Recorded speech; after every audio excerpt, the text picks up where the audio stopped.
اعوذ باللہ من الشیطان الرجیم بسم اللہ الرحمن الرحیم کذبت عاد المرسلین قوم عاد نے رسولوں کو جھٹلا دیا۔ اذ قال لهم اخوهم ہود الا تتقون، جب ان سے ان کے بھائی ہود نے کہا تم کیوں ڈرتے نہیں ہو۔ انی لکم رسول امین فاتقوا اللہ واطیعون، میں تمہارے لیے ایک امانت دار ہوں تو تم اللہ سے ڈرو اور میری اطاعت کرو۔ وما اسألکم علیہ من اجر ان اجری الا علی رب العالمین، اور میں تم سے اس کا کوئی بدلہ نہیں مانگتا، میرا بدلہ تو بس اللہ کے اوپر ہے جو تمام عالموں کا پروردگار ہے۔ اتبنون بکل ریع آیۃ تعبثون، کیا تم بناتے ہو ہر ٹیلے پر ایک نشانی؟ بیکار کا کام ہے جو تم کر رہے ہو۔ وَتَتَّخِذُونَ مَصَانِعَ لَعَلَّكُمْ تَخْلُدُونَ، اور تم بناتے ہو عمارتیں تاکہ تم ہمیشہ رہو۔ وَإِذَا بَطَشْتُمْ بَطَشْتُمْ جَبَّارِينَ، اور جب تم کسی پر گرفت کرتے ہو تو ظالموں کی طرح سے گرفت کرتے ہو۔ فَاتَّقُوا اللَّهَ وَأَطِيعُونِ، تم اللہ سے ڈرو اور میری پیروی کرو۔ وَاتَّقُوا الَّذِي يَمَدَّكُمْ بِمَا تَعْلَمُونَ، اور تم ڈرو اس اللہ سے جس نے تمہاری مدد کی ہے ان چیزوں سے جن کو تم جانتے ہو۔ أَمَدَّكُمْ بِأَنْعَامٍ وَبَنِينَ وَجَنَّاتٍ وَعُيُونٍ، اس نے مدد کی ہے تمہاری جانوروں سے اور اولادوں سے اور باغات سے اور چشموں سے۔ انی اخاف علیکم عذاب یوم عظیم، میں ڈرتا ہوں تمہارے بارے میں بڑے دن کے عذاب سے۔ قالوا سواء علینا اوعظت ام لم تکن من الواعظین، بولے برابر ہے ہمارے اوپر، کیا تم ہمیں نصیحت کرو یا تم ہم کو نصیحت نہ کرو۔ ان ھذا الا خلق الاولین، یہ تو ہمارے بزرگوں کا طریقہ ہے۔ وما نحن بمعذبین، اور ہمیں کوئی عذاب ہونے والا نہیں ہے۔ فکذبوہ فاہلکناہم، تو جھٹلا دیا انہوں نے حضرت ہود علیہ السلام کو، تو ہم نے ان کو ہلاک کر دیا۔ ان فی ذلک لآیہ وما کان اکثرهم مؤمنین، بے شک اس میں ایک نشانی ہے اور ان کے اکثر ایمان لانے والے نہیں ہیں۔ وَإِنَّ رَبَّكَ لَهُوَ الْعَزِيزُ الرَّحِيمُ، اور بے شک آپ کا پروردگار بڑا زبردست اور مہربان ہے۔ محترم حضرات، یہ سورہ الشعراء کی آیت نمبر 123 سے 139 تک ہم نے ترجمہ آپ کے سامنے پیش کیا۔ اس میں قوم عاد کا اور حضرت ہود علیہ السلام کا قصہ بیان کیا گیا ہے۔ قوم عاد کا علاقہ عمان سے یمن تک پھیلا ہوا تھا۔ اس علاقے کو احقاف کہتے ہیں۔ قرآن میں ایک سورت کا نام یہی ہے۔ آج یہ علاقہ ریگستان ہے، سینکڑوں میل تک ریت ہی ریت پھیلی ہوئی ہے۔ کسی زمانے میں یہ سرسبز و شاداب علاقہ رہا ہوگا۔ عرب کے لوگ آج بھی ان علاقوں میں جاتے ہوئے ڈرتے ہیں۔ صاحب تفسیر حقانی نے لکھا ہے کہ قوم عاد کی حکومت مصر سے لے کر ترکستان تک اور ان علاقوں تک جن کو ہندوستان اور ایشیا کے بعض حصے ہیں کہا جاتا ہے پھیلی ہوئی تھی۔ یہ اپنے وقت کی شان اور شوکت والی اور زبردست اور مالدار قوم تھی۔ مالدار اور طاقتور ہونے کی وجہ سے ان میں حرام کاریاں اور مشرکانہ اعمال بڑھ گئے تھے۔ تب اللہ تعالیٰ نے ان میں حضرت ہود علیہ السلام کو رسول بنا کر مبعوث فرمایا۔ حضرت ہود علیہ السلام قوم عاد کے خاندان خلود کے ایک فرد تھے جو معزز اور محترم مانا جاتا تھا۔ سرخ اور سفید رنگت، نہایت شاندار اور باروب شخصیت تھے۔ ان کی داڑھی کافی بڑی تھی۔ حضرت ہود کا کوئی ذکر توریت یا کسی اور مذہبی کتاب میں قرآن کریم کے علاوہ کہیں نہیں ملتا۔ ان کا ذکر صرف قرآن کریم میں ملتا ہے۔ اس قوم کے بارے میں جتنی معلومات حاصل ہوتی ہیں وہ یا تو قرآن کریم سے حاصل ہوتی ہیں یا پھر اس قوم کے باقی نشانات سے۔ قوم عاد کا زمانہ حضرت عیسیٰ علیہ السلام سے تقریباً 2000 سال پہلے مانا جاتا ہے۔ اس قوم کی آبادیوں کے نشانات آج بھی صحرائے احقاف اور الربع الخالی کے علاقے میں پائے جاتے ہیں۔ حضرموت نام کا ایک شہر ہے، اس میں ایک مزار ہے، اس میں جو قبر ہے اس کو حضرت ہود کی قبر بتایا جاتا ہے۔ حضرت ہود علیہ السلام کی قوم نہایت طاقتور اور مالدار قوم تھی۔ حضرت نوح علیہ السلام کے بعد یہ قوم عروج پر آنے والی سب سے پہلی قوم تھی۔ قرآن کریم میں اس کا ذکر ہے، وَاذْكُرُوا إِذْ جَعَلَكُمْ خُلَفَاءَ مِن بَعْدِ قَوْمِ نوح، اور یاد کرو اللہ کا انعام کہ اس نے حضرت نوح کے بعد تم کو خلیفہ بنا دیا۔ یہ اللہ تعالی نے قوم عاد کو مخاطب کر کے فرمایا ہے۔ قرآن کریم میں ہے زادکم فی الخلق بسطہ، یعنی یاد کرو تم کو تمہاری پیدائش میں مضبوط اور تندرست بنا دیا ہے۔ اس سے معلوم ہوتا ہے کہ یہ قوم نہایت مضبوط اور طاقتور تھی، اور اس کا تمدن اور رہن سہن بڑا شاندار تھا۔ اللہ نے قرآن کریم میں فرمایا ہے، الم تر کیف فعل ربک بعاد ارم ذات العماد التی لم یخلق مثلها فی البلاد، کیا تم نے دیکھا تمہارے رب نے عاد والوں کے ساتھ کیسا کیا؟ وہ قوم ارم جو تھموں کے شہر والی تھی، جس کی مثل شہروں میں نہیں بنایا گیا۔ بہرحال اسی وجہ سے یہ قوم متکبر ہو گئی تھی، اس پر اللہ کے انعامات کی کثرت تھی، اس لیے حضرت ہود علیہ السلام نے اس سے فرمایا کہ واتقوا الذی امدکم بما تعلمون امدکم بانعام وبنین وجنات وعیون، اللہ سے ڈرو جس نے تمہیں ان چیزوں سے مالدار کر دیا جنہیں تم جانتے ہو، تمہیں مالدار کیا جانوروں سے، اولادوں سے، باغات سے اور چشموں سے۔ یہ قوم اللہ کو مانتی تھی لیکن مشرک تھی۔ حضرت ہود نے اس کو شرک سے منع فرمایا اور منع کیا کہ لوگوں پر ظلم مت کرو، مگر قوم عاد نے بات نہیں مانی اور حضرت ہود علیہ السلام کی دعوت کو غرور اور تکبر کے ساتھ رد کر دیا۔ بولے من اشد منا قوہ، آج ہم سے زیادہ طاقتور کون ہے جو ہمیں ہمارے اعمال کی سزا دے گا۔ حضرت ہود علیہ السلام لوگوں کو سمجھاتے رہے اور اسلام کی تبلیغ کرتے رہے، غرور سرکشی سے ڈراتے رہے، قوم نوح کے حالات انہیں بتاتے رہے اور ظلم سے باز رہنے کو کہتے رہے۔ وہ کہتے تھے اپنی جسمانی طاقت پر اور حکومت کی مضبوطی پر گھمنڈ نہ کرو، بلکہ خدا کا شکر ادا کرو جس نے تمہیں یہ قوت بخشی ہے۔ قوم نوح کو تباہ کر کے اس نے زمین میں تمہیں بسا دیا ہے، مال اور دولت اور فراوانی عطا کی ہے۔ ان نعمتوں کو یاد کرو، اللہ کی عبادت کرو، اپنے ہاتھ سے بنائے ہوئے بتوں کو مت پوجو، یہ نہ نفع دے سکتے ہیں اور نہ نقصان۔ موت اور زندگی، نفع اور نقصان سب اللہ کے ہاتھ میں ہے۔ اے میری قوم کے لوگو، تم عرصے سے سرکشی اور نافرمانی میں مبتلا ہو، مگر ابھی موقع ہے، اللہ نے مجھے بھیجا ہے، تم توبہ کر لو اور ظلم سے باز آ جاؤ۔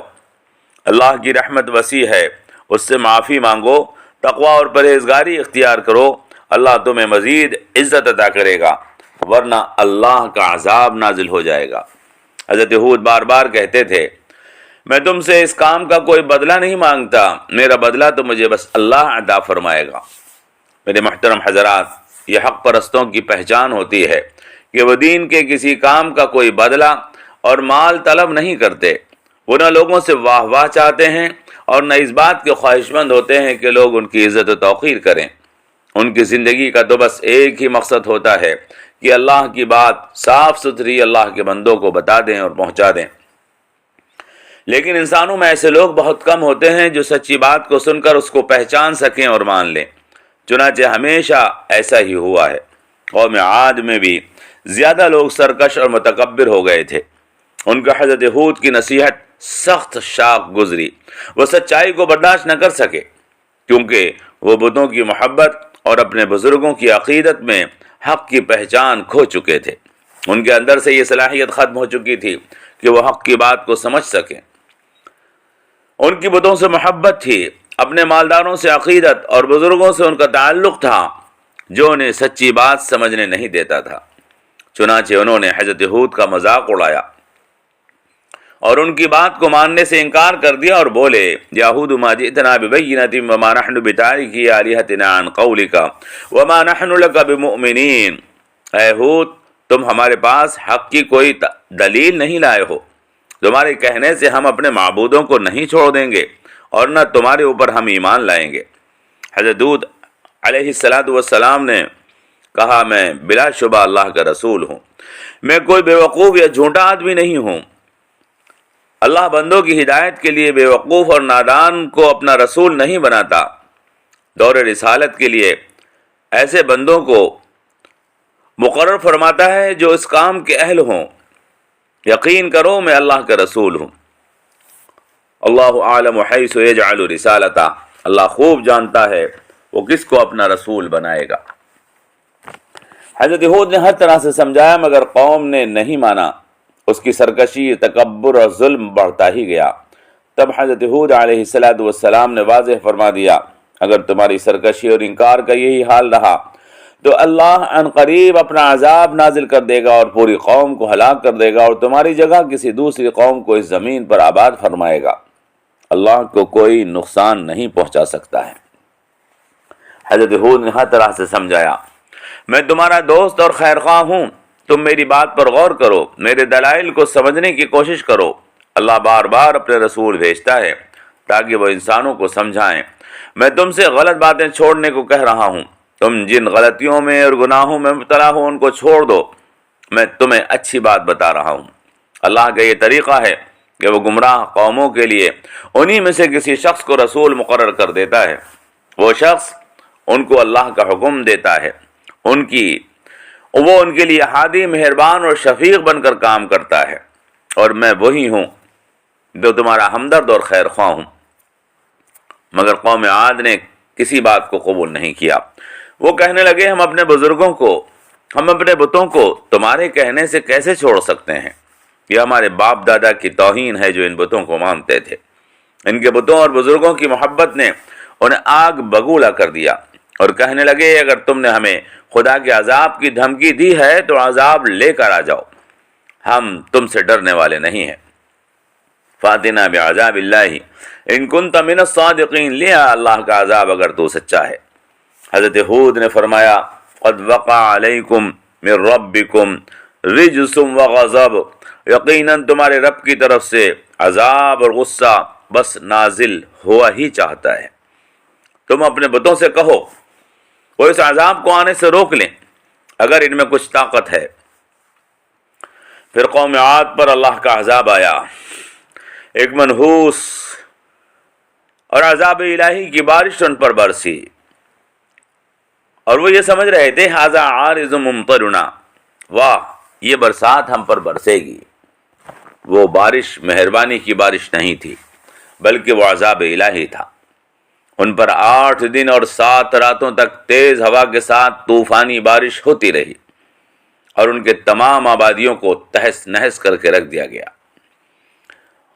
ان کے طاقتور اور سرکش متکبر بستیوں میں مرے پڑے تھے جیسے آندھی کے بعد پیڑ گر جاتے ہیں۔ اللہ نے اس سرکش اور متکبر قوم کو مٹا کے رکھ دیا اور بعد والوں کے نشان عبرت بنا دیا۔ اللہ نے حضرت ہود اور ان کے ساتھیوں کو بچا لیا، وہ اللہ کے عذاب سے بھی محفوظ رہے اور کافروں کے ظلم سے بھی نجات پا گئے۔ یہ قوم عاد کی وہ داستان ہے جس کا قرآن میں ذکر کیا گیا ہے اور جس کے نشانات ربع الخالی اور الاحقاف کے علاقوں میں بکھرے پڑے ہیں۔ ہم نے اوپر آپ سے عرض کر دیا تھا کہ حضرت ہود علیہ السلام ہجرت فرما کر حضرموت آ گئے تھے، وہیں ان کی قبر بتائی جاتی ہے۔ یہ تمام واقعہ ہے جو اس رکوع میں اللہ تبارک و تعالی نے اور قرآن کریم کے مختلف آیتوں میں بیان کیا ہے۔ اس سے چند عبرتیں حاصل ہوتی ہیں۔ پہلی بات یہ کہ ہم قوم عاد کا قصہ پڑھتے ہیں، حضرت ہود علیہ السلام کی شخصیت ہمارے سامنے آتی ہے، ایک شاندار، خوبصورت اور وجیح شخص جو نہایت شریف اور سمجھدار ہیں۔ وہ بزرگ شخصیت متانت اور سنجیدگی کا پیکر ہے۔ ان کا مذاق اڑایا جاتا ہے تو صبر و ضبط سے کام لیتے ہیں، ان کے ساتھ گستاخی کی جاتی ہے تو لوگوں سے اخلاص اور محبت سے پیش آتے ہیں۔ قوم کہتی ہے انا نراک فی سفاہۃ و انا لنظنک من الکاذبین، ہم تجھے بیوقوف مانتے ہیں اور ہمارا یقین ہے کہ تو جھوٹا ہے۔ تو وہ بڑے صبر کے ساتھ کہتے ہیں یا قوم لیس بسفاہۃ ولکنی رسول من رب العالمین، اے میری قوم میں بیوقوف نہیں ہوں، میں اللہ رب العالمین کا رسول ہوں۔ یہ ہوتی ہے داعی کی شخصیت۔ دوسری بات اس واقعے سے یہ معلوم ہوتی ہے کہ بت پرستوں کے دلوں میں بتوں کی محبت اور اپنے بزرگوں کی عقیدت ایسی بیٹھ جاتی ہے کہ ان کی عقل میں پھر کوئی بات نہیں آتی ہے اور ان کی عقل کام کرنا چھوڑ دیتی ہے۔ ہر مشرک قوم نے مصلح داعی حق کے ساتھ وہی سلوک کیا ہے جو قوم عاد نے حضرت ہود کے ساتھ کیا اور قوم نوح نے حضرت نوح علیہ السلام کے ساتھ کیا۔ بزرگ پرست اپنے باپ داداؤں کے طریقے کو اور اپنے ہاتھوں سے بنائے ہوئے بتوں کو چھوڑنے کے لیے کبھی تیار نہیں ہوتے، بلکہ اگر ان کے سامنے توحید کی بات کی جائے تو وہ آگ بگولہ ہو جاتے ہیں اور ظلم، سرکشی اور تکبر کرنے لگتے ہیں۔